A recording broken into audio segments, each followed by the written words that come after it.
Howdy, it's Jim Morado, and we're pretty much in Richmond, Kentucky, and this is very late January. In fact, I think I did this January 30th, 2021, and this was just a little trip we took, again with COVID being what it is at the moment and all. We thought this would be a nice moment to go down to Richmond and Berea, though this video is almost all in Richmond, and just drive around and do the the battlefield tour, or the Battle of Richmond tour, a little driving tour you can do down through Richmond, Kentucky. This is an area, we're actually in this area probably once a month anyway. We love going down to Berea specifically, and Richmond, and just hanging out. It's so we spend a lot of time in this neck of the woods anyway. But to be honest, it had been a little while since we'd done the driving tour, and we thought, it would just be a nice day to do this. And this is actually, especially if you get out of your car and walk around quite a bit, this is a little driving tour that you could do over a day or even 2 days.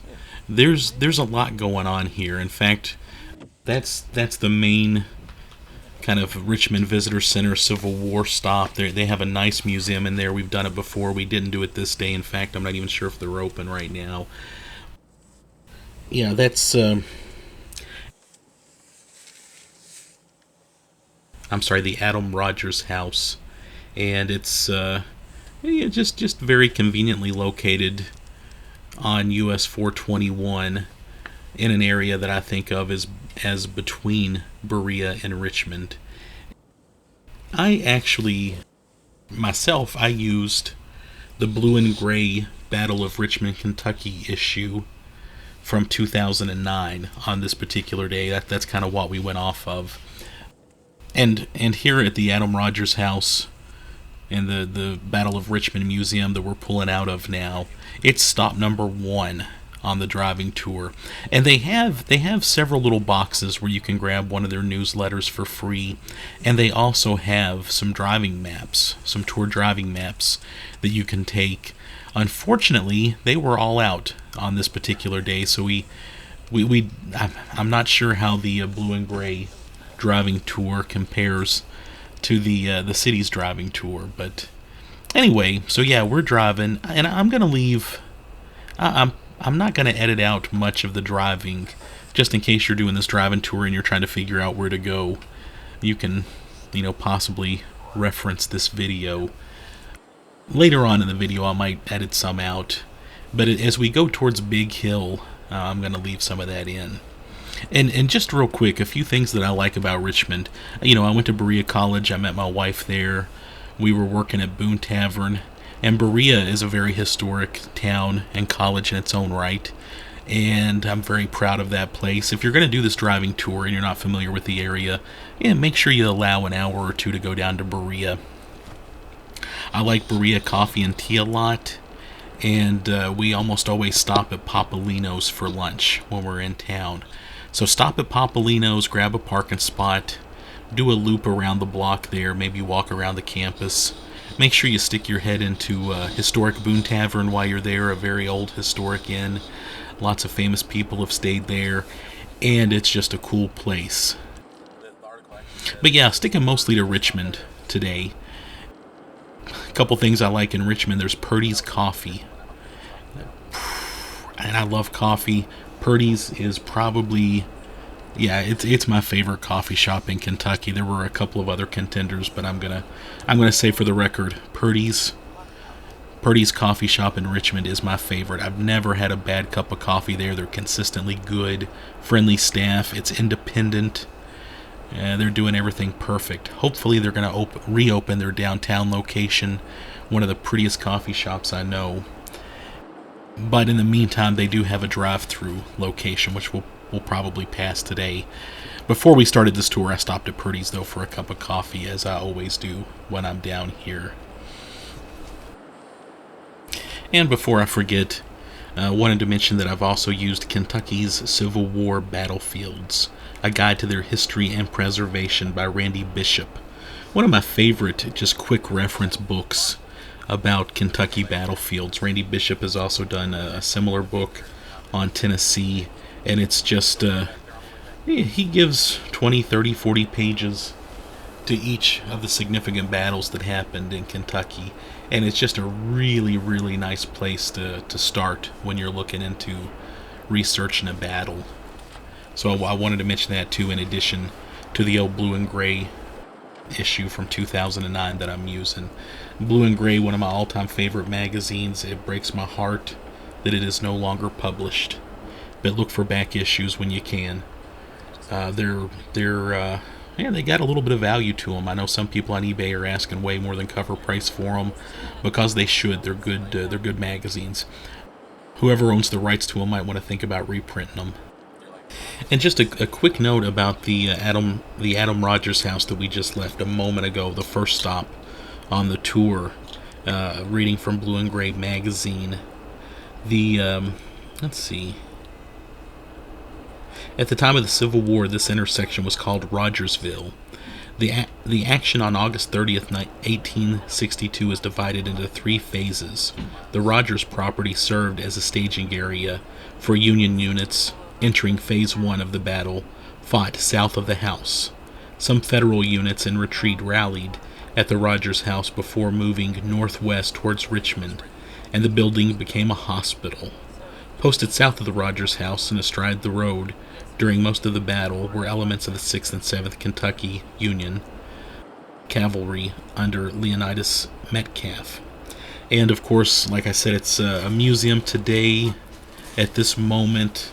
I haven't been there very recently, but I have been there, and it is a wonderful museum, and they've always got knowledgeable staff who know about the area and the battle, and it's definitely the first place you'd want to stop if you're not familiar with the area, or if you just want to, I guess if you're just going to stop one place, that would be the place to stop to get a really good taste of what happened during the Civil War here in Richmond, Kentucky. I wanted to mention, as we're kind of driving to a couple of points, the Blue and Gray magazine mentions we're going to pass some of the other stops and historic markers that we're actually going to get to later following the events of the battle. Mount Zion Church is one of them, and I believe Battlefield Park is another, and it suggests that you pass those up and go on down towards Big Hill, so keep that in mind if you're driving around. As you can tell too, on this particular day, it's snowy and it is cold, really, really cold. We did get out and walk around a little bit, but there were a couple of spots I'm going to save for another day. The Battlefield Park here in Richmond is spectacular, and I got out and walked around it a little bit on this day, but I thought I might save some of that for another day, actually doing some of the bigger paths. You could probably spend a whole day casually walking around Battlefield Park and soaking it all in, which, kind of has me thinking, and I know the last couple times I've gone to Gettysburg, I wanted at least 3 days to soak all of that in. And there's so much to do at a place like Gettysburg. You could spend months, and I have friends that'll go there for a week each year, and you just can keep doing new stuff. And new stuff shows up, new businesses, new ways to interpret the battle.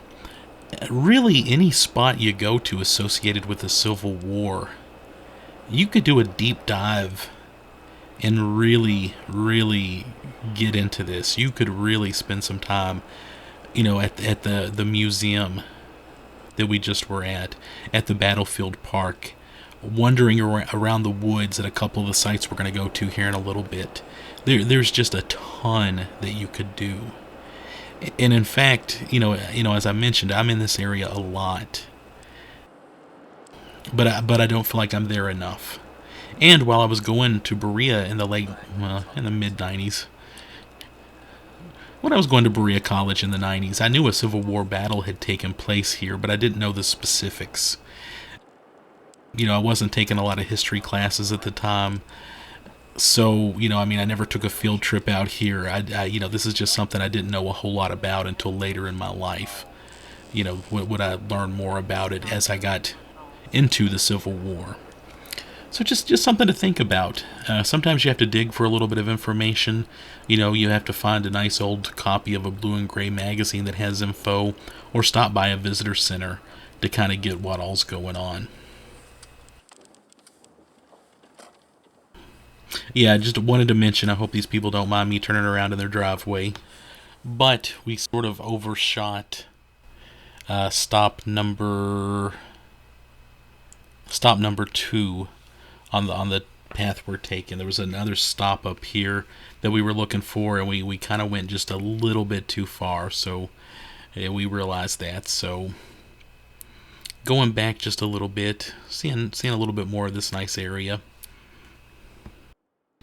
And actually, let me just explain a little bit here too. This is in the Blue and Gray magazine, Point of Interest A, that we're about to stop at, and it mentions that 4 miles past Mount Zion Church, as you get towards Bobtown, you'll see a green water tower looming ahead. We passed that water tower. It's no longer green. I want to say maybe it's a light blue. Obviously, it's just not exactly the same as it used to be, but it's a big old water tower. There it is. And it talks about walking through the fence there. This area was obviously gated up pretty tight, so we did not bother going to check out what was down here. But just again, according to Blue and Gray magazine, wanted to mention that here on August 24th, posted here were a section of Texas artillery and 2 companies of Tennessee skirmishers. A brief clash here with Union cavalry that night did not reveal the formidable Confederate presence. And it mentions that through here, there is a Medal of Honor winner buried here who was associated with the Battle of Little Bighorn. And just for time's sake, I'm not going to get into that, but it's a pretty interesting story. Probably worth a video in its own right. That might be worth something. That might be worth checking out later. But there was a Medal of Honor winner buried here. Later, I believe, reburied at the cemetery that we'll be at later. And actually, it's a couple of Medal of Honor winners were buried here. One was moved to Camp Nelson. One was moved to the Richmond Cemetery we'll be at later. Again, that's a story for another day. Yeah, or check out the Blue and Gray magazine for a little more about it. But yeah, so that's in this particular spot. And we're actually going to start driving towards another marker, again, not related to this battle, but I thought it was interesting. And let me just go ahead and read it to you because it's kind of long, just so you know a little bit about some of the other history that occurred right in this area. And again, we're going to stop at this marker here in just a little bit. It's the site of Starnes' defeat. Shortly after Daniel Boone and his party chopped out a trail to the Kentucky River in 1775, members of the Starnes family came to Boonesboro from southwest Virginia, made land entries, and helped build the fort. Frederick Starnes Sr. had emigrated from Germany to New York in 1710. In the spring of 1744, he settled on the New River in Virginia with a family of 5 sons and a daughter. Jacob was the first Starnes to settle his family in Kentucky, where they were besieged with the Boones and others in the fort when the Shawnees attacked in September 1778. During siege negotiations, he was seized by an Indian, but broke away and ran back inside the fort. Private Joseph Starnes drove the pack horses in the Southwest Virginia Militia relief column that arrived just after the siege ended. Revolutionary War Pension Application Number S7600, Joseph Starnes, quote, I was once in a company of 4 in the year 1779, April 7th, over a watercourse in Virginia, back in the settlements towards Boonesboro, where we were fired on by about 25 or 30 Indians, and my father, Joseph Starnes Sr., and my uncle, Frederick Starnes Jr., and my brother-in-law, Michael Moyer, were killed, and, although they pursued me for a quarter of a mile and kept firing on me, but I made my escape in the cane and other undergrowth.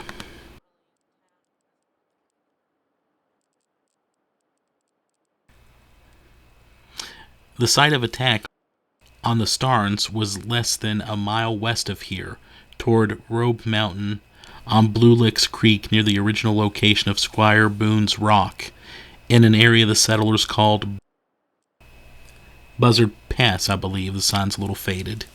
Pension application number W2992 of George Michael Bender. In the spring of 1779, he arrived at Boonesboro, Kentucky on 7 April.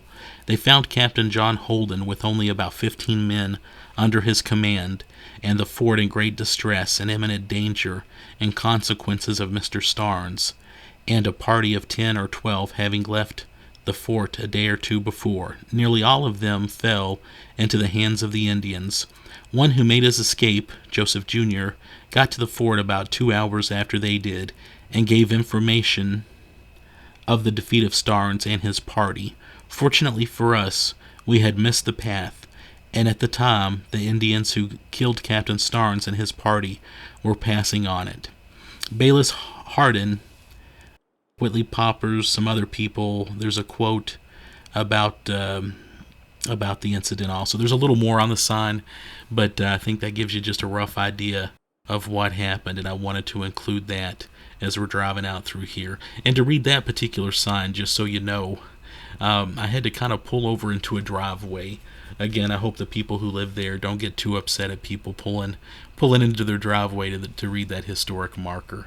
And you can kind of see as we're going through here, just the hilly mountainous area here around the Big Hill area, and that kind of gives you something to think about when it comes to fighting during the Civil War. And just so you know, that sign that I just read will be coming up here at about 19 minutes into the video, so I just wanted to tip you off to that. And while we're making our way to stop number 2 on the driving tour, the actual technical stop number tour, if you're going from Blue and Gray magazine, wanted to read just a little bit from some of the historic markers back from the visitor center we were at earlier. Several markers are there with a lot of good information, and kind of giving a rough idea of the start of the battle. Advance to Kingston, August 30th, 1862. General Patrick Clyburn's 2 brigades encamped at Bobtown the night of August 29th. At approximately 4:30 on the morning of August 30th, a Confederate cavalry screen led by Captain William L. Garriott, sometimes called Garnett, of the Kentucky Buckner Guards, rode north along the old state road. Colonel Benjamin Hill's infantry, which had been in line of battle all night, followed. Hill's brigade pushed towards Kingston, some 2 miles north. Preston Smith's brigade followed 500 yards behind. The Confederate cavalry encountered Union pickets just north of Kingston at the intersection of Irvin-Lancaster Pike, present-day US 421, and Crooksville Road. Captain Garriott's men exchanged fire with the pickets, who quickly retreated towards Mount Zion Church. When Captain Garriott's arrived at the intersection, he saw Union infantry deploying near the small red brick church. He quickly sent word back to General Clyburn, who hurried. His 2 brigades followed. Clyburn deployed his artillery and began firing on the Union line near Mount Zion Church. The Battle of Richmond had begun. Yeah, and just for what it's worth, there on the right is the sign I read earlier about the Stearns attack and all that, and we're pulling over to look at that real quick. But for the moment, I want to read one other sign back from the visitor center just to give you a little more about the battle in general. And this one is Engagement at Bobtown, August 29th, 1862. As late as August 29th, 1862, the Union command had no idea of the size of the Confederate force south of Richmond. Was it a full-scale invasion, or was it simply a cavalry raid? Colonel Leonidas Metcalf rode out of Richmond with his cavalry, hoping to gain valuable information. South of Kingston, The Federals encountered Colonel John Scott's pickets. The Union cavalry attacked. Scott's men offered little resistance and quickly retreated south towards General Patrick Clyburn's infantry. The Union soldiers flew down the old state road in hot pursuit. Metcalf, defeated by Scott at Big Hill on August 23rd, intended to settle the score. To his surprise, what awaited Metcalf was not a small force of demoralized cavalry, but a brigade of Confederate infantry. When the Union horsemen were within 25 paces of the Confederates opened fire, emptying several saddles and stopping the Union advance. And then there's a couple of quotes.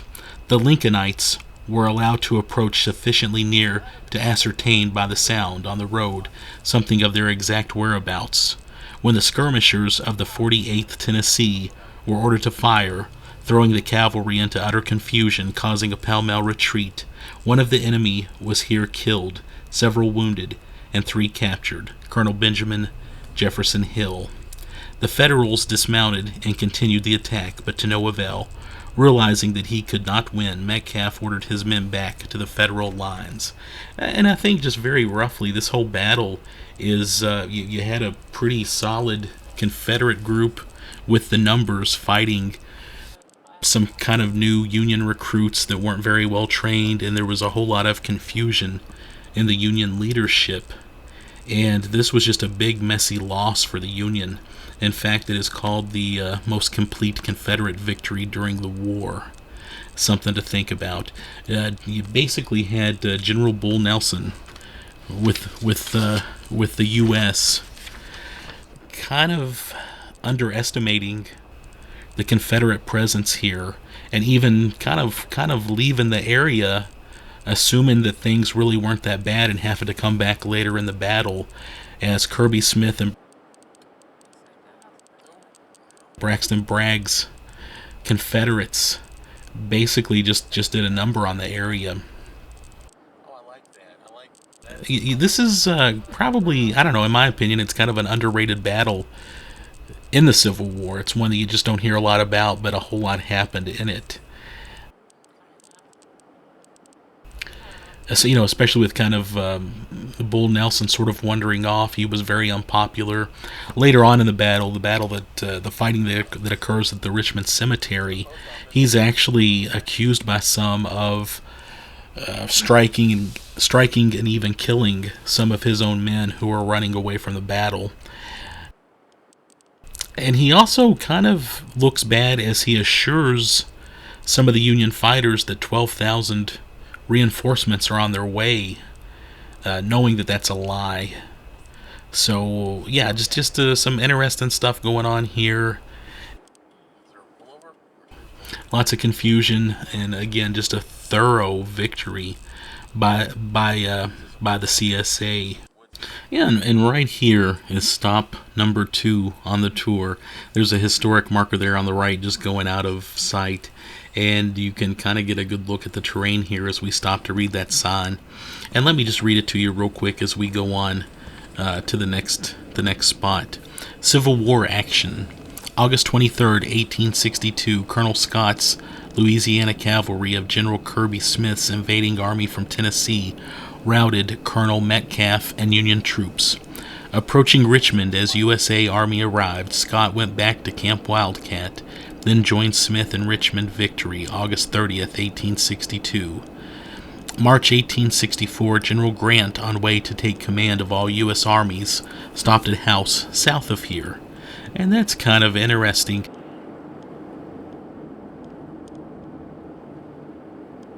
Actually going to see the ruins of it here in a little bit, but I do know that General Grant stopped at a tavern that we'll be looking at here shortly.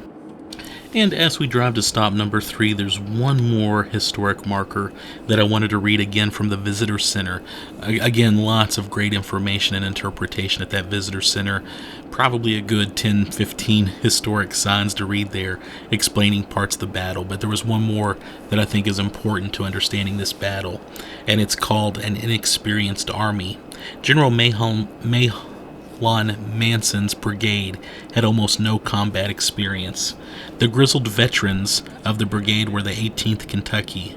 Detachments of the regiment had fought at the Battle of Cynthiana in July and participated in skirmishes in Paris and Mount Sterling. The 55th Indiana, mustered in June, had some training but no experience in battle. Most of the other regiments and Manson's brigade were mustered into service less than a week before they boarded the train for Kentucky on August 20th, some 10 days before the battle. Although a few regiments had been organized and drilling for several months, most of the men arrived with no military training to speak of. Manson's officers began drilling the men as soon as they arrived in Richmond, but it was too little too late. Manson's Hoosiers, the 71st, 69th, 16th, and 55th Indiana, performed well on August 29, 1862, in their first action as a brigade, driving Colonel John Scott's cavalry from the field. For most of the men, it was their first service under fire. The next day, however, the inexperience of Manson's army was woefully apparent. The men fought well, given their limited training and experience, but they faced an experienced Confederate army, men who had fought together many times and in many places, including the Battle of Shiloh, Tennessee. And then there's a quote, "The men knew nothing of the duties or habits of soldiers. Most of them had been less than a fortnight away from their homes. They could but indifferently execute some of the simplest movements in the manual of arms, but knew nothing whatever of company and battalion drills. Both officers and men were earnest and brave, but wholly inexperienced and untrained." General Charles Cruft. And there's actually a little more on that sign, but I just wanted to give you the basics there because, the Union Army was inexperienced. The Hoosiers fought well and did their best, but they were very untrained. In fact, that will come up later with Bull Nelson, who was described as somewhat arrogant, to say the least, and he was the kind of guy that would throw you under the bus. And after this battle, he threw everybody under the bus and tried to kind of blame everybody, especially the Hoosiers, for this loss. And he was very unpopular. He would be murdered by, I believe, Jefferson C. Davis, a Union officer, at the Galt House in Louisville about a month after this battle. And pretty much everybody sort of turned the other way and ignored Davis's murder of Nelson because Nelson was so unpopular. And you could actually speculate on other political reasons that whole thing was sort of swept under the rug. But many people, including Union soldiers from Indiana, celebrated the death of Bull Nelson. Something to think about. And there's a whole lot more to Google about that, just some interesting stuff. And we have actually just pulled into stop number 3 on the driving tour. This is stop number 3, and it's the Big Hill Welcome Center, and it was not open the morning that we were here. Looks pretty cool, though. I want to go back. Parts of this building, it's kind of been redone, but parts of the building are part of an original building that were here at the time of the battle, though it looks like there are some additions. And again, this just looks like a cool little building. I bet they've got some cool stuff going on the inside, and I'm going to have to come back on another day. But there is a historic marker here, the Battle of Big Hill, August 23rd, 1862.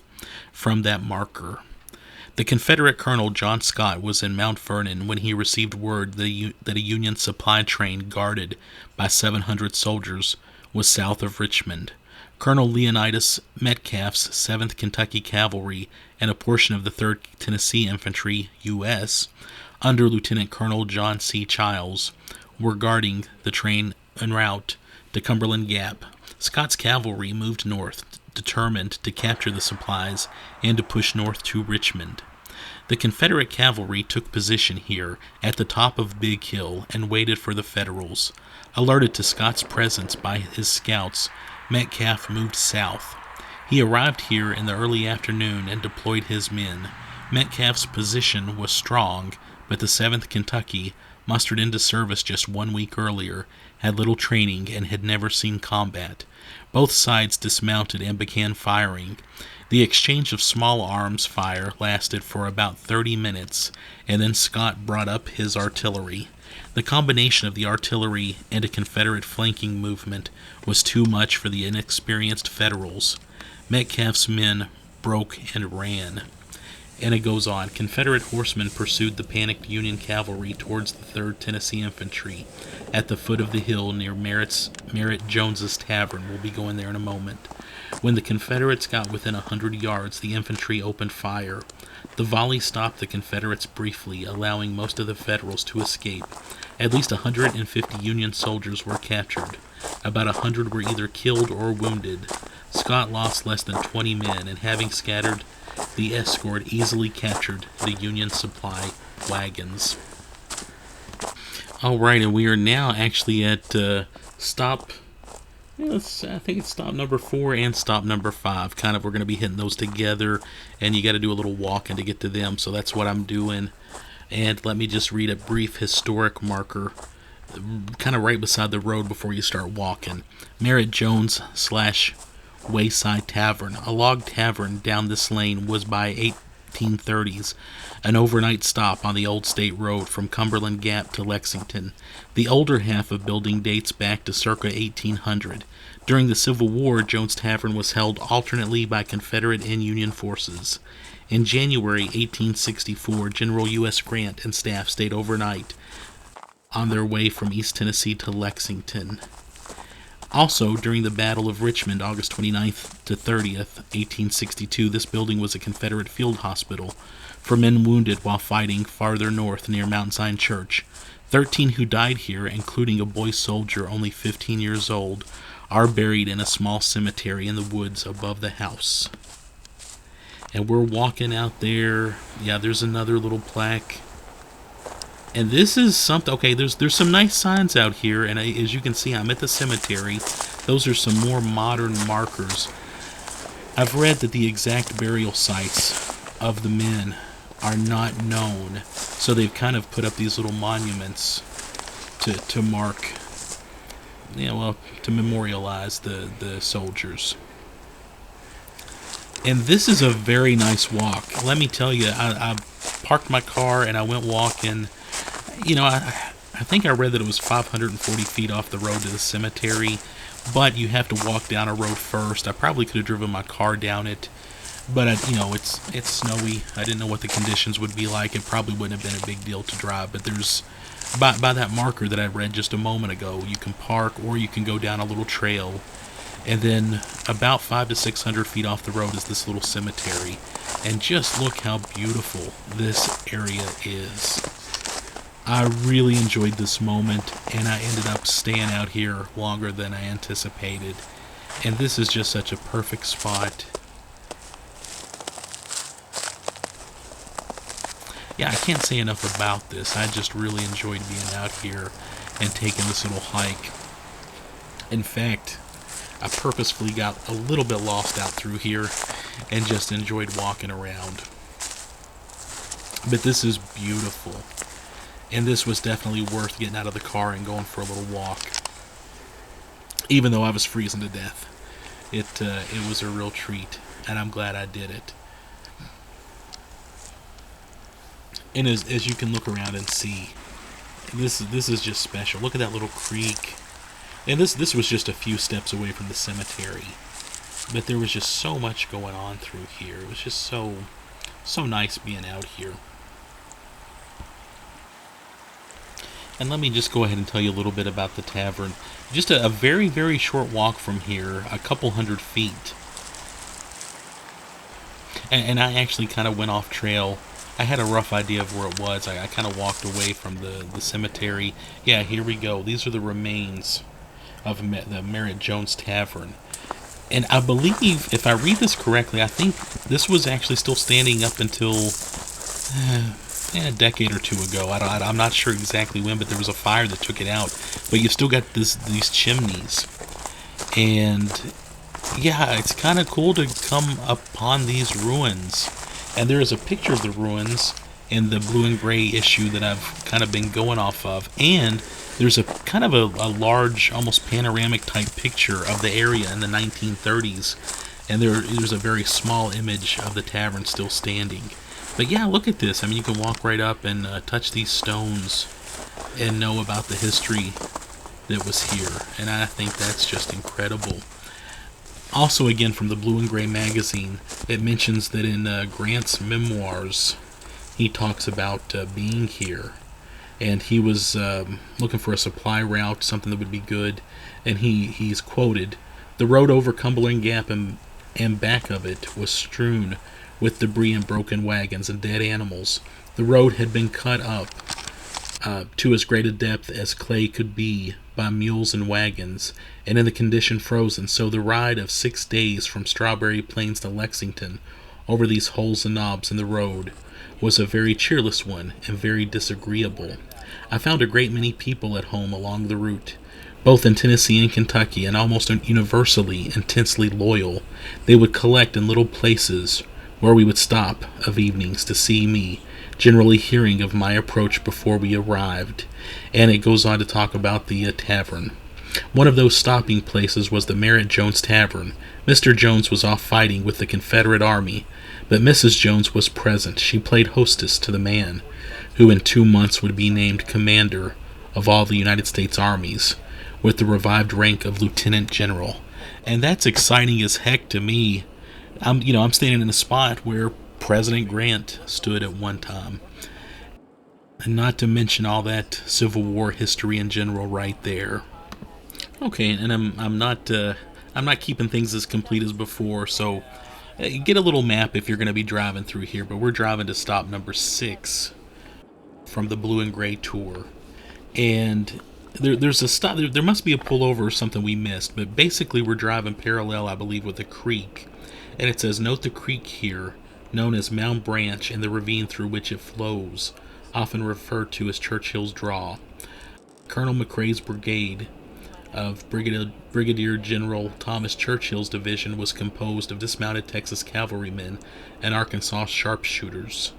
They used this ravine to reach a position on the Armstrong farm undetected.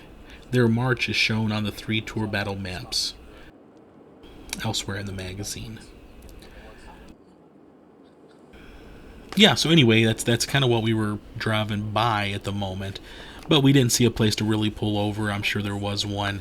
These little country roads, though, and as you can see, the locals, they know these roads well, and they're comfortable with driving at a good rate of speed.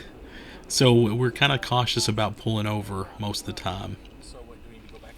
But that stop number 6 is not very far from stop number 7, the next stop on the tour. Again, going from the Blue Gray magazine. And it is near, I believe, the old Fort Hayes Fork Road. And there's a little church up here, too. And by that church, there were some historic markers. Yeah, there we go. So this is all kind of close together. Wanted to mention, too, after the first few stops on this tour, like I said, we went down to Berea, hung out. We actually saw a couple friends for a couple of hours and then continued this tour. Again, if you're driving kind of away from Richmond into Big Hill, you could drive into Berea, another great historic area, and have lunch at Papolino's like we did. Or a couple of other restaurants. You can have lunch at Boone Tavern. It's a little pricier, but you're going to be happy with what you get. Papolino's has great pizza, one of my favorite pizza places ever. And Berea Coffee and Tea has good drinks, and they have usually have good lunch foods and things like that. But here again, we're at stop number 7.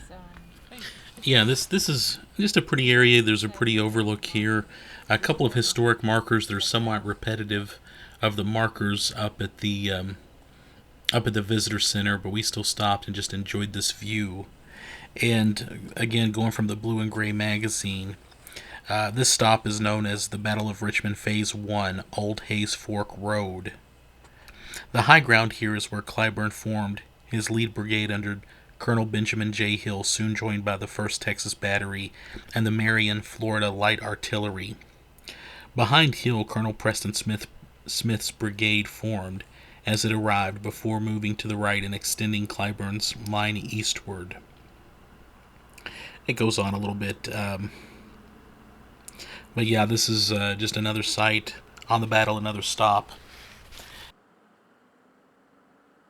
Just a nice place to stop and look for a little bit. There looks to be an antique store kind of nearby. I kind of wanted to go in there, but my wife didn't, so we didn't. And we are actually about to start driving towards stop number 8, the Richmond Battlefield Park. And I wanted to go ahead and just start reading a little bit of the markers out there, because that's kind of something. And again, we didn't even walk all over it. There's a ton of other markers as you walk through the property there, but I wanted to kind of get a head start on what was going on there. And it's Battle of Richmond, Phase 1, Kingston. In the early morning hours of August 30th, 1862, General Patrick Clyburn moved his soldiers up the Old State Road to Kingston. Union artillery near Mount Zion Church opened fire. Clyburn unlimbered his guns and returned fire while deploying his men along the Irvin Lancaster Pike, now Crooksville Road, around 7:30 a.m. Confederate Commander General Edmund Kirby Smith arrived on the field with General James Churchill's division.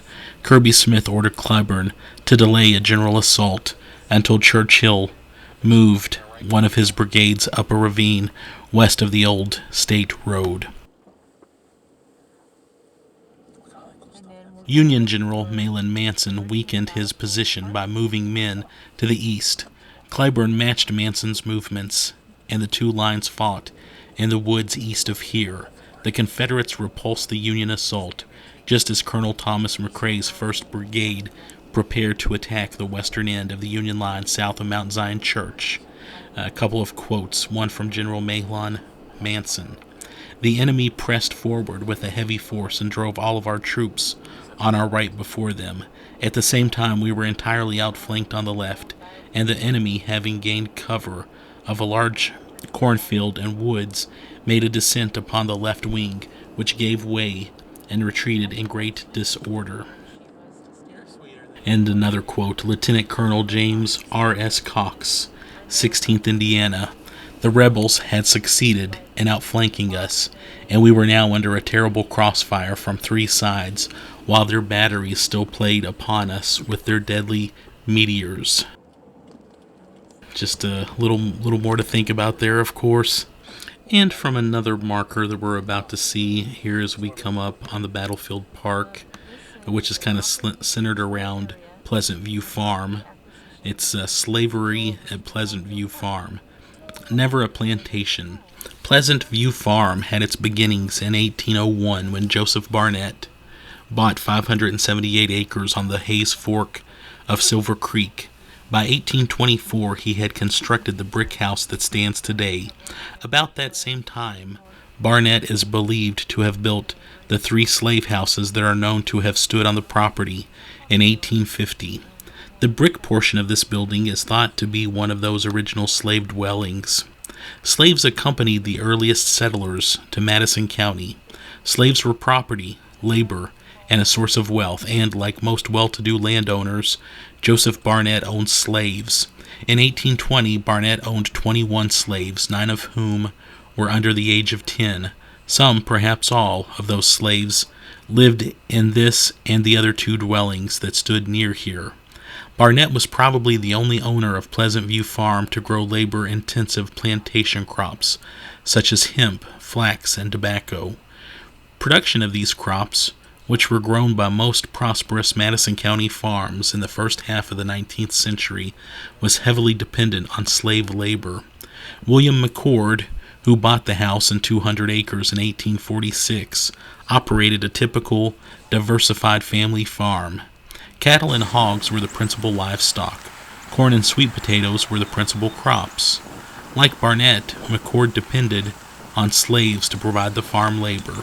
In 1850, when McCord owned 7 adult slaves, over 34% of the county's population were slaves, the largest percentage of slaves in Madison County's history. In 1856, McCord sold the property to Kavanaugh Armstrong, who lived in a house at the time of the Battle of Richmond. Armstrong, who had 2 adult slaves, owned the property until 1875, but slavery at Pleasant View and in Kentucky ended December 1865 when it was abolished by the 13th Amendment. So, okay, yeah, some interesting stuff about the home and the property there. And there is actually a photo on that marker, and it says these former slaves are shown preparing sweet potatoes for planting. Before emancipation, many Madison County landowners depended at least in part on slave labor. Slavery was defended primarily with economic arguments in Madison County and elsewhere. So yeah, I do a little walk here real quick around the house. That's the house, and there was a little sign saying that it was open at different times during the year, and it's pretty nice. I look forward to trying to get a tour in there at some point, because that's a pretty impressive house, obviously with history behind it and everything else. And they've got some nice walkways out here. And I mentioned the buildings. There were other people out here this particular day. I saw footsteps in the snow as I was around. Others were out, obviously looking for history. And check all this land out. I mean, there's a nice big loop of a walking trail through here that I'm gonna again have to come back to as soon as I can. And there is another marker I wanted to read just about the trail here, the Union Trail. The Union Trail interprets Phase 1 of the Battle of Richmond from the Union perspective. Pleasant View and the property were between the lines. Union troops and artillery were 1/2 mile north near Mount Zion Church. Confederate troops and artillery were 1/2 mile south. Imagine that August day. Artillery shells scream overhead. Some Confederate shells fall short of their mark, thudding into the ground and exploding with an unbelievable roar. Smoke and small arms fire are all around. This trail would have been a very difficult and dangerous place to be indeed. The Spur Trail overlooks Churchill's Draw. Confederate General Thomas J. Churchill led a brigade through the draw, emerging near the Union line and taking the Federals by surprise. Churchill's maneuver turned the battle in the Confederates' favor. The Union line fell back, ending this phase of the battle. There is some shade, but the open ground and hills make this a moderately difficult walk. Benches along the trail allow you to rest. Be sure to pause at the 2 family cemeteries along the top of the ridge. So yeah, there's just a lot going on here. And we're driving up now to stop 9, which is going to be Mount Zion Church, which is actually walking distance. Part of that trail I mentioned kind of veers off, and you can walk from that trail up to Mount Zion Church. So again, that would be a nice little walk, and Mount Zion Church would be a nice little church to go to one Sunday morning, just to go into a nice historic church. And there are some great markers around the church about the battle. Let me go ahead and start reading one of them. The sanctuary became a surgery. On the day of the battle, August 30th, 1862, the temperature hovered near 100 degrees. As the battle raged, ambulances drawn by sweating horses raced into the churchyard, bringing more and more casualties to Mount Zion Church. By afternoon, this small churchyard was filled with men who were wounded, some dying, all awaiting medical attention. Inside the church, where the doctors struggled to keep up with the flow of wounded, it was almost unbearably hot. In the sweltering church, the doctors performed operation after operation, most of them amputations. The urgency of the battlefield and the state of medical science did not allow more sophisticated care. One Indiana soldier remembered seeing amputated arms and legs thrown from the south side rear window of this building to the yard outside. Local residents, many of them members of the congregation, brought food and drink to the doctors and wounded at the church. All day wagons came to the church, some left filled with wounded men who were taken to local homes where they could recuperate. Others carried the bodies of the dead to the Richmond City Cemetery for burial.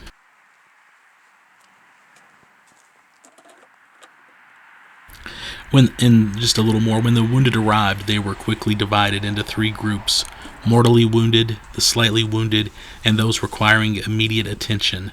This scene from a Virginia battlefield was repeated at Mount Zion Church. And there's a little scene from a Virginia battlefield. Civil War medicine was appalling by our standards. 3 of 4 battlefield operations was an amputation. Though surgeons were vaguely aware that clean conditions decreased the rate of infection, they did not know to sterilize their equipment. Between operations, they often wiped their hands or equipment on their shirts or towels, spreading microbes from one patient to the next. And the doctors were ill prepared. Dr. Bernard J.D. Irwin, Medical Director, Union Army of Kentucky, was charged with ensuring that each regiment had the medical officers and supplies that would be needed if the Army went into battle. The medical situation of the Army of Kentucky's regiments were grim. On his arrival in Lexington in late August 1862, Dr. Irwin found the medical corps as inexperienced as the men who were marching for battle.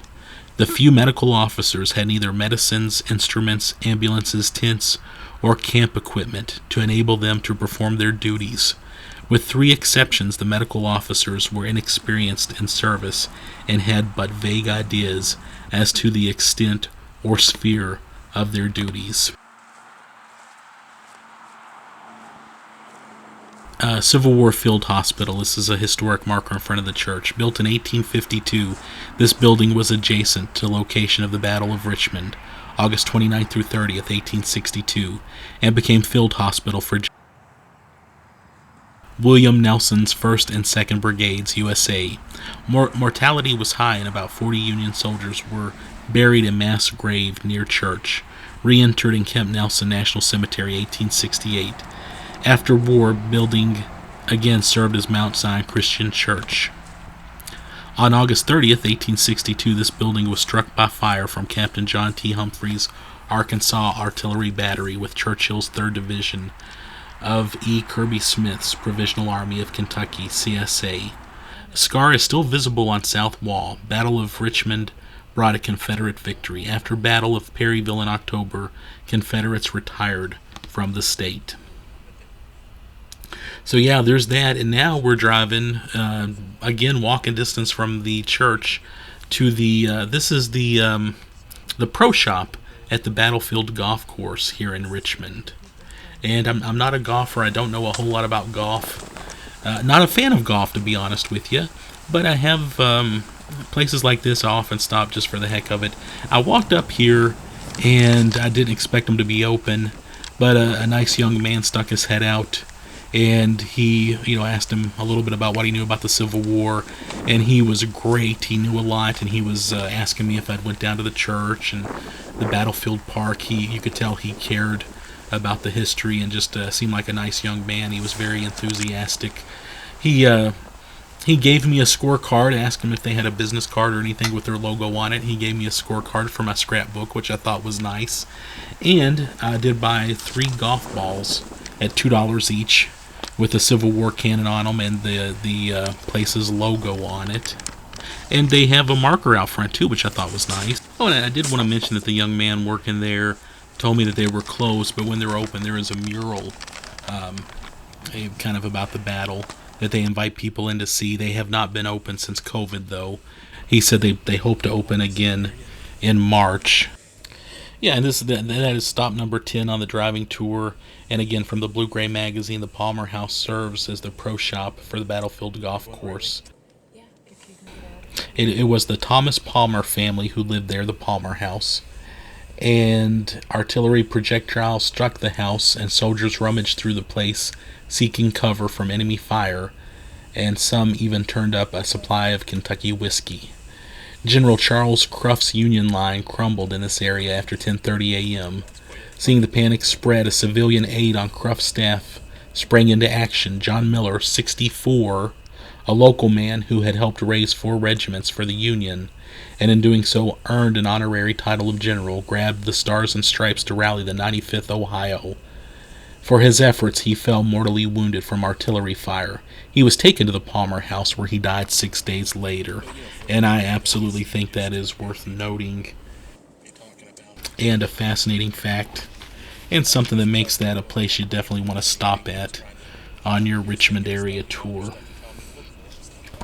And there's a little, obviously a little subdivision here as you go through and see the Battlefield Golf House, Palmer House. And it's a pretty little area. You got the church there. I think it'd be neat to live somewhere like this because you're basically on a battlefield and you're walking distance from 3 pretty significant stops on the battlefield tour. And I think that's just fascinating. And just real quick before we get to the cemetery in town, I'm going to pull over here. This is off of 421 by the Bluegrass Army Depot. There's kind of a little pullover area with a couple of historic markers. And just an interesting place to pull over. Near here, I don't know if anybody remembers, but back in the 90s, they used to have a bull up on a pole, a statue of a bull up on a tall pole.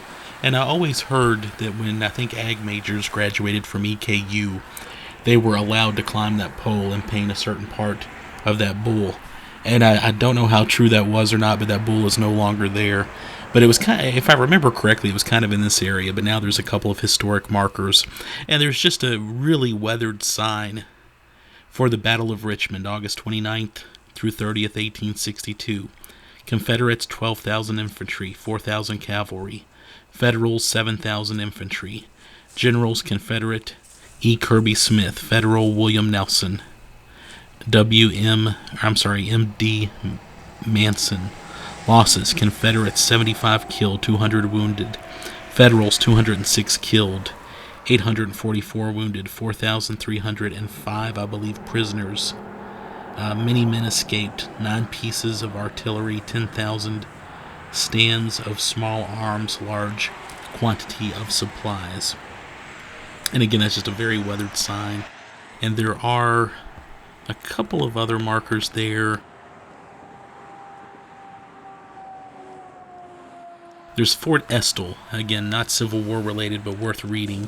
Fort Estill, established about 4 miles southeast of Richmond and east of this place in 1779 through 1780 by Colonel Samuel and Captain James Estill. It was noted for land locators, surveyors, horse hunters, travelers, and scouts. It commanded the hunting grounds on Silver Creek, Muddy Creek, and Station Camp. Some prominent inhabitants were James Estill and his slave Monk, Samuel Estill, George Robertson, Joseph and Nicholas Proctor, William Cradlebaugh, David Gass, Peter Hackett, John and Archibald Woods, David Lynch, Adam Caperton, John and Thomas Miller, and Green Clay. A little later, Colonel Estill established Estill Station about 2 miles east of the fort. Attacked by Wyandottes, March 20th, 1782, Mrs. Gathright and James Estill's slave Monk were captured, and Jenny Gass, daughter of David Gass, was killed.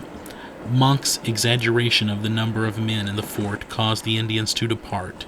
Captain Estill organized a company of 25 men, followed the Indians, and suffered what is known as Estill's defeat in the Battle of Little Mountain, March 22nd, 1782, in Montgomery County. Captain Estill and 9 of his men were killed. Both Indians and whites withdrew, the Indians suffering greater losses. Nicholas Proctor married Estill's widow. Captain Estill's mother, Monk, freed later by the Estills, and Cradlebaugh were buried at Estill's Station. So just a couple of markers there, and some information kind of unrelated to the Civil War. And we're driving through Richmond, kind of going towards downtown. This was when I was going to Berea College, again, back sometime in the 90s. We would stop in Richmond. My parents, you couldn't have a car on campus at that time. And my parents would drive me from Owensboro to Berea, back and forth several times through the year, God bless them. And we would always stop in Richmond. I always like to stop at the mall in Richmond, which is still there, but it's definitely a dead mall these days. But they had a food court, and it was nice to walk around a mall before going back to Berea and being in college and not having a way to get out. So we always like to stop there. I'd usually get Subway at the mall. Yeah, Richmond's just a nice little area, and we're going to the cemetery. So we are at the cemetery, and if you're keeping score in the Blue and Gray magazine, The cemetery is stop number 12. Wanted to mention, I have skipped a couple. There's kind of an obscure cemetery down in Big Hill we did not hit. It's kind of an optional stop. And a couple of other stops mentioned in the Blue and Gray magazine, like Whitehall.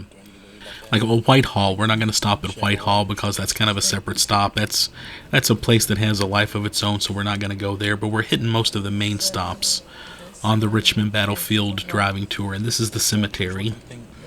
And there are a couple of markers I wanted to read really quick as we drive through the cemetery. And one of them, going back to the Medal of Honor winners I mentioned earlier, Private William M. Harris and Private Thomas W. Stivers were born in 1850 in Madison County, Kentucky. Private George D. Scott was born in 1850 in Garrett County, Kentucky. These three individuals joined Captain Thomas B. Weir's Company D, 7th U.S. Cavalry. They served in the Battle of Little Bighorn, Montana, under the command of General George Armstrong Custer. And then another marker here talks about Bull Nelson and Commander Nelson, and it talks about Nelson takes command. The day after the battle at Big Hill, August 24th, General Horatio Wright, commander of the Department of Ohio, ordered General William Nelson not to fight at Richmond unless he was sure of success. Better fall back to a more defensible position, say the Kentucky River, than to risk much, Wright counseled. Nelson did not believe that he would have to fight at Richmond. He thought that the Confederates were moving west toward the vulnerable L&N Railroad of Lebanon. On August 28, 1862, Nelson left Richmond without telling his second-in-command, General Mahlon Manson. The next day, Manson received word that 4,000 to 5,000 Confederates were moving on his position. The only question for me now to determine was whether I should allow the enemy to attack me in my camp or whether I should advance and meet him. It did not take me a moment to decide which course to pursue. Manson ordered the 1st Brigade forward. Nelson was in Lancaster on August 30th when he heard the artillery fire in Kingston. He immediately left for Richmond. I arrived on the field 3 miles south of Richmond at 2 p.m. and found the command in a disorganized retreat, or rather a rout. With great exertion, I rallied about 2,200 men, moved them to a strong position where I was confident I could hold them in check until night, and then resumed the retreat. Nelson moved what remained of the Union Army here to the city cemetery. Upon my arrival at Lancaster at 9:30 a.m., I heard the artillery. I procured fresh horses and took the Richmond road, but was compelled to take the bypaths because of enemy cavalry on it. General William Nelson. So, yeah, just a little bit about Nelson. And then right now we are looking at, a burial monument in Section 1. It's topped by a statue of Captain James Estill. Mentioned him at another point. Kentucky frontiersman and Indian fighter who was killed by Indians in 1782. It was here when the battle was fought, and shows some pockmarks and other damage that may have been caused by bullets. Also buried here is General Cassius Marcellus Clay. The iron fence around the old part of the cemetery surrounded the courthouse in 1862 and helped confine Union prisoners, which I think is obviously interesting. And we're walking around looking at that monument that probably has damage from the battle during the Civil War, as it was here at the time of the Civil War. And that gives me goosebumps thinking about that. Pretty significant memorial in its own right, and it was here at the time of the battle. And I definitely think that is impressive. And just looking around the cemetery, this is a great cemetery, by the way. Lots of wonderful monuments, and as I'm looking around, you just see plenty of other wonderful ones and some other historic names here as well.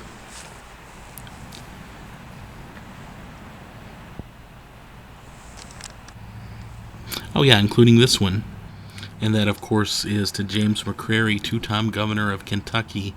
And it stands out. It's basically just on a heck of a boulder. I just kind of was drawn to it because it looks so different.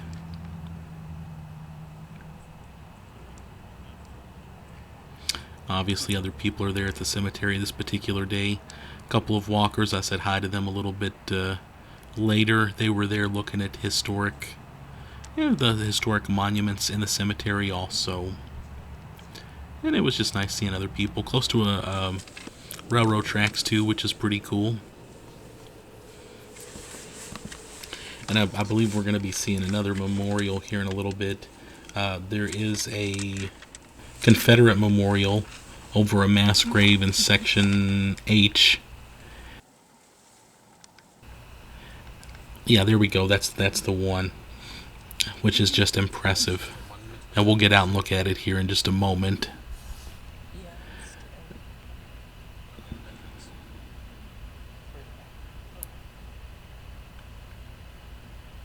And there is, as we looked at it, there was a little crooked tombstone there kind of beside it, you'll probably notice. And some other markers. But yeah, I just thought this was obviously an interesting and impressive marker too. And we'll be heading out of the cemetery here in a moment. And I just wanted to point out one more thing of interest. It's actually as we exit the cemetery, as we're driving out of the cemetery, you'll kind of see a house on a hill, and it's point of interest D on this stop in the blue and gray magazine. And it's the Holloway House on Hillsdale Avenue off Hallie-Irvin Street. And it says the apartment building was in 1862 the home of the William Holloway family.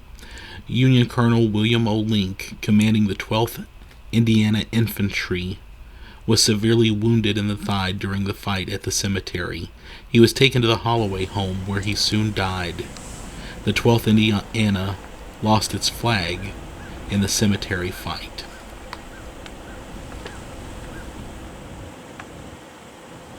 Yeah, and I just thought it would be nice to go ahead and film a little bit as we were driving out of the cemetery. Just an underappreciated, beautiful cemetery here. New and old stones mixed. Lots of great old ones. And I'm sure there's a ton of... I'm sure we're driving right past some significant markers that I'm not even taking note of. Yeah. Just finding some interesting ones as we're moving along. I'm going to have to come back here another day and just spend some more time checking out everything I can. This has a lot going for it. I think I mentioned earlier there is a railroad that goes through here that goes nearby, and I heard a train go by as we were driving around, and it's I love hearing a train go by anywhere. It gives me goosebumps every time.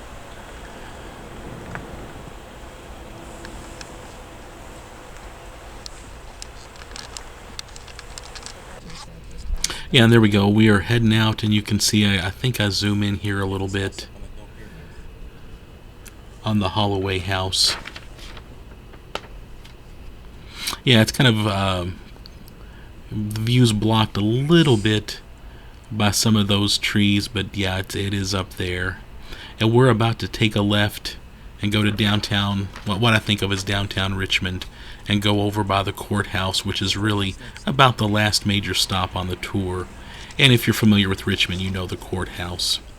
And we're driving downtown. Like I mentioned earlier, Purdy's Coffee is up here on the left. There's just some cute little shops, lots of neat little things to see through here. I know when I was going to Berea back in the 90s, there used to be a coffee shop up here on the right. I think there was kind of a row of bars and several buildings that aren't there any longer, but there used to be a coffee shop called the Mad Hatter that just defined cool back then. It had some cool Alice in Wonderland paintings, and they were always playing REM or Tori Amos or The Cure, and it was just a cool place to go and hang out. We went one night though, and it had been shut down by the health department, so yeah, that. But yeah, now there's a wonderful coffee shop that is very clean and pleasant up here on the left called Purdy's. And I spend a lot of time there when it's open. The downtown location has not been open since everything happened. but I'm sure they're going to open up again soon. But yeah, up here on the right is the courthouse. And there are a couple historic markers there, and I thought I would read a little bit to you. Madison County Courthouse, 1862. A 10-acre lot full. In the early evening hours of August 30th, 1862, the weary Union soldiers fighting a running battle from Kingston to Richmond were forced to a stop. Confederate cavalry had blocked the roads leading out of Richmond, the Lancaster, Tate's Creek, and Lexington roads. As the light faded, Confederate cavalry and artillery crushed scattered Union resistance. The Union soldiers had little choice but to surrender. The next day, the Union prisoners captured wagons and artillery were marched back into Richmond, where Colonel Preston Smith's brigade was placed in charge of the prisoners. The defeated army was confined in the only place large enough to hold them, the courthouse lawn, which in 1862 was surrounded by a tall, ornate cast-iron fence. That same fence now protects the Richmond City Cemetery. Inside this enclosure, 4,303 soldiers, nearly two-thirds of the Union force engaged in battle, spent about a week before they were paroled and sent home. The courthouse was also used as a hospital during the battle. Before the fighting started, Dr. Bernard Irwin, the Union medical director, took possession of the courthouse. Once the fighting began, Dr. Irwin reported that the wounded were pouring in as fast as our limited amount of transport would admit. In the days following the battle, the women of Richmond and Madison County came daily to this and other temporary hospitals to help care for the overwhelming number of wounded. In fact, in 1894, the veterans of the 71st Indiana sent a resolution to the mayor of Richmond thanking the townspeople for the kindness they showed the wounded in the days and weeks following the battle. So yeah, so that's that. And right here, we're actually looking at a place up on that hill, up on that little house you see right there. Again, according to Blue and Gray magazine, I believe it's the correct house. The house pictured in Blue and Gray magazine looks different from that house. And we turn around here and we kind of go back towards it. It's behind this middle school. The Blue and Gray magazine notes as point of interest E, Mount Pleasant, a short walk from South 2nd Street behind Madison Middle School. It was also known as Solomon Smith House, and at the time of the magazine being printed, it had fallen into disrepair. Probably close to 2 hours of video time already. Here, Confederate Brigadier General Henry Heth processed parole for the prisoners. A parole allowed the soldier to avoid imprisonment and return to friendly lines to await notice of an exchange of prisoners between the two sides. The parolee agreed not to take up arms or aid his cause in any way until exchanged. The agreement to enact the parolee and exchange system, called the Dix Hill Cartel, went into effect only a month before the Richmond battle.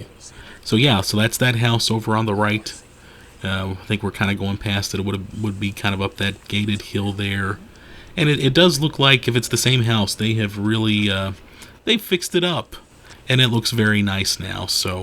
And we're driving out of Richmond, kind of in downtown Richmond now. As you can tell, a very pretty little downtown area.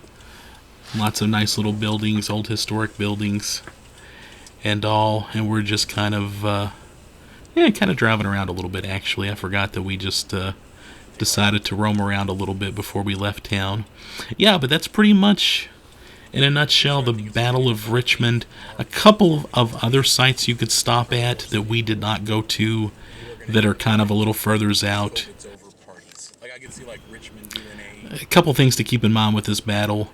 Basically, the Union was retreating and they were getting chased and they were scattered all over the place. There was no leadership, no unity. They were just kind of in an every man for himself, let's get out of here situation. And the Confederates just really whooped up on them. No other way to say it.